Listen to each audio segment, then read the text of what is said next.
Nous disons Alhamdulillah parce que nous sommes aujourd'hui le 7e jour de Ramadan. Vous voyez?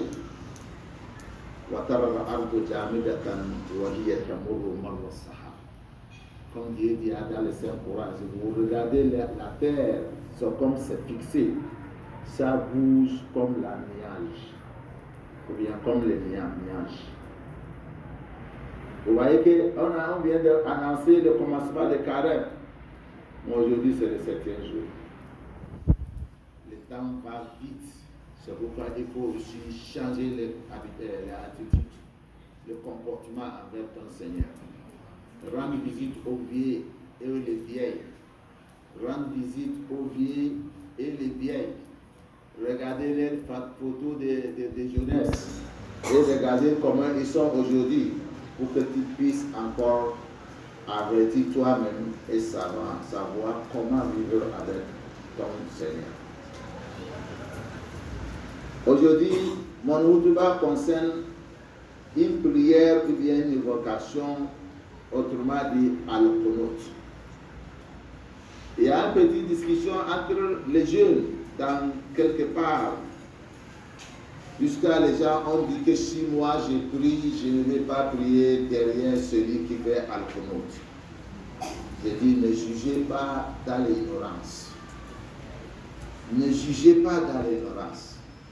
Si tu entends un alpha parler, prenez l'intelligence pour comprendre ce que l'alpha dit. Parmi tous les grands alphas que nous travaillons avec leur idéologie jusqu'à aujourd'hui, il n'y a pas personne parmi eux qui a interdit al-Qunut. Il n'y a pas. Je dis, il n'y a pas quelqu'un, ni Malikiya, ni Shafi'iya, ni Ahmed bin Hanbal, ni Hanafiya, ni Mazhab al-Sunna wa Jama'a, ni Mazhab al-Wahhabiyya, qui est la même chose avec al-Sunna wa Jama'a.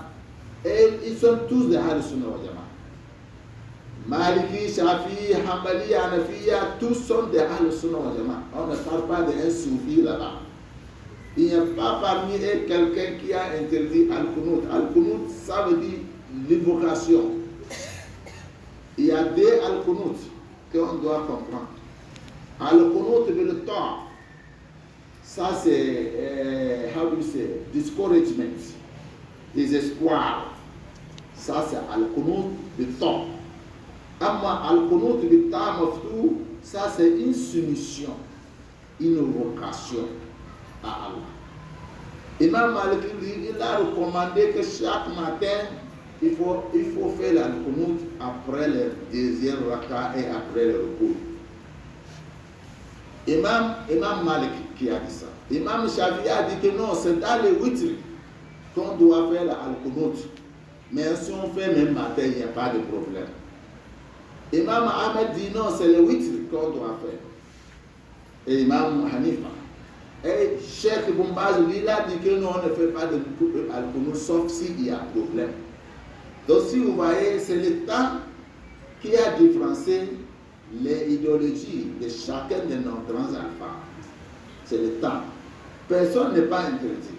Les gens qui utilisent un verset coranique en disant qu'Allah a interdit au prophète de ne pas faire l'al-Qunut, de doivent bien comprendre le verset coranique. C'est quand le prophète Mohammed commence à faire l'al-Qunut contre certaines personnalités, que Allah nous a interdit de ne pas invoquer contre eux. Parce que c'est lui qui guide. Et c'est lui qui sait ce qu'il va faire. Et c'est vrai, quand il a stoppé, c'est les gens qui veulent prier contre qui sont devenus de grands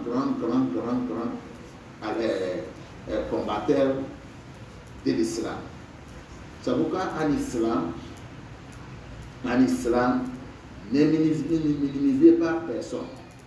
Quelqu'un qui n'est pas croyant, qui n'est pas musulman, en tant que musulman, ne dit pas que lui c'est un kafir, qui ne sait pas demain.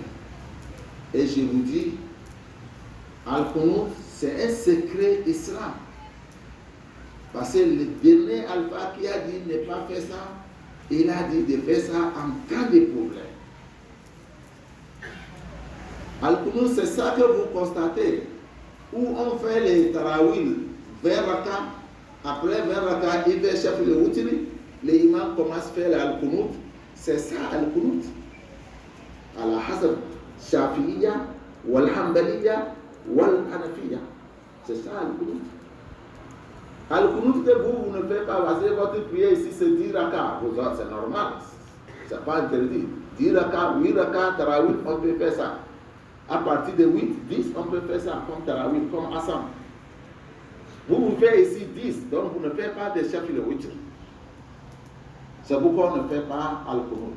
Mais le moment de 10 derniers jours de Ramadan, nos grands alphas qui nous conduisent dans les tahajjud, dans les lettres cadres, après le 10e rakat, il fait des chef le witr et il commence à invoquer Allah. C'est ça al-Qunut. C'est ça al-Qunut. À la Mecque, depuis le commencement de Ramadan jusqu'à la fin de Ramadan, chaque witr, il faut al-Qunut. C'est ça al-Qunut. Mais l'air grand alpha qui est al-Gumbar, c'est lui qui dit que non, c'est pas la paix parce que le prophète n'a pas fait ça. Lui, il fait en cas de problème. Parce qu'en cas de problème, le prophète a fait al-Qunut pendant 1 mois. Et les 1 mois là, il a fait ça matin, midi, 15 heures prières, de 15 heures, Asr, Maghrib, Isha, pendant 1 mois. Parce que quand il y a problème, vous constatez que des fois, les prophètes, les bureaux de l'Union musulmane envoient des communications. Communiquer en disant que demander à tous les musulmans de faire al-Qunut. Al-Qunut, c'est une vocation spéciale pour les musulmans. C'est pourquoi Imam Maliki, il a dit autrement, en disant que si c'est le problème, si al-Qunut est là pour doser des problèmes, nous sommes toujours dans les problèmes. Mais quoi manger, mais c'est un problème. Comment vivre, mais c'est un problème. Donc, lui, il a dit que c'est important de faire ça chaque matin. Il a amené à dire que les grands alphas disent que ce n'est pas authentique, qui dit que le prophète fait l'al-Qunut jusqu'à il a quitté ici. Mais les grands alphas ont dit que l'hadith n'est pas vraiment authentique. Ok. Mais je veux qu'il n'interdit pas des choses que Allah et le prophète n'est pas interdit. Jusqu'à ça va devenir how do you say, draya, how do you say, vous draillez, hein? Drahima, ça va devenir un drahima entre vous en disant que moi c'est quelqu'un, mais c'est parce que je n'ai pas une autre mosquée à côté, sinon moi quelqu'un qui fait al-Qunut. Al-Qunut, la kawali. Al-Qunut c'est pour vous et c'est pour moi. Moi je ne saisis pas à faire l'al-Qunut depuis que je connais al-Qunut, sauf si j'ai pris cher. Parce que c'est un secret, c'est une vocation qui va te faire avancer. Demander à savoir comment on fait l'al-Qunut. Et c'est le prophète Mohammed lui-même qui a montré les gens al-Qunut. Allahumma adina fima alayk wa tawallana fima tawallayk wa qina sharra ma qadayt innaka taqdi wa la yuqda alayk fa innahu la yazillu man walayt wa la yu'izzu man adayt tabarakta wa ta'ala ya zal jalali wal ikram. Wa lana al-Qunut. وقل الإمام مالك إنا نستعينك ونستغفرك ونتوب إليك ونتوكل عليك. هذا الإمام مالك qui a écrit ça. Et on dit que non, c'est le prophète aussi qui a montré ça à Anas. Donc les deux al-Qunut sont quelque chose de prophète même qui a montré à ses disciples. Je vais profiter de l'occasion de vous dire que nous avons notre étranger. Le prophète dit honoré pour étranger. Nous avons des étrangers chez nous. Les gens qui ont converti à l'islam. Nous, les Tim Kotokoli, les Hausa, les Abarama, les Guinéens, nous avons l'habitude d'écouter les paroles d'Allah.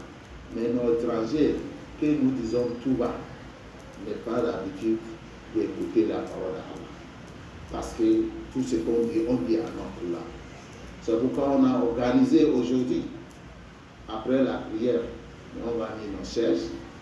Pour ensemble, on va échanger avec eux. Si les gens qui ont le temps, qui vont participer, alhamdulillah, pour qu'on puisse échanger avec eux, pour les faire savoir certaines choses pendant le Ramadan, pas tous les jours, chaque vendredi et chaque samedi. Et pour chaque dimanche, nous sommes là, c'est pour faire le tafsir, que dans le Coran, il y a certains ayats, il y a certains versets coraniques qui sont des versets réglementaires. C'est ça, non? C'est des versets réglementaires dans le Saint-Coran. Donc, tous les Corans, c'est un verset réglementaire, mais il y a chaque surah, il y a ce que Dieu nous fait dedans. le Umrah, il y a ce que Dieu a fait comme règlement. Et c'est comme ça. Chaque dimanche, on fait ça à notre langue thème. Pour les gens aussi qui ont le temps. Mais nous, on va le faire parce qu'il y a une télévision qui nous a sollicité pendant le Covid. On fait ça, on envoie. Donc le dimanche, on va le faire ça et envoyer. Donc votre présence est souhaitée si vous êtes là. Mais on va le faire pour envoyer les images à la télévision internationale qui nous a demandé ça depuis le moment de Covid. Que Allah c'est notre prière. Allahumma salli ala Muhammad. Allahumma salli ala Muhammad. Allahumma salli ala Muhammad. كما صليت ورحمت وباركت على إبراهيم وعلى آل إبراهيم في العالمين إنك حميد مجيد. يا رب تقبل قيامنا وتقبل صيامنا وتقبل سجودنا وتقبل تلاوتنا. اللهم اجعلنا من المتقين ومن إمامك يا رب العالمين. اللهم اجعلنا من الصالحين ومن المتطهرين. زدنا يا الله ولا تنقصنا. زدنا يا الله ولا تنقصنا. آتينا يا الله ولا تمنعنا. أكرمنا يا الله ولا تخنا. وانصرنا على أعدائنا برحمتك يا أرحم الراحمين. إنا نسألك حسن الخاتمة. إنا نسألك حسن الخاتمة. إنا نسألك حسن الخاتمة. آتنا في الدنيا حسنة وفي الآخرة حسنة وقنا عذاب النار. آمين. سبحان ربك رب العزة عما يصفون والسلام على المرسلين والحمد لله.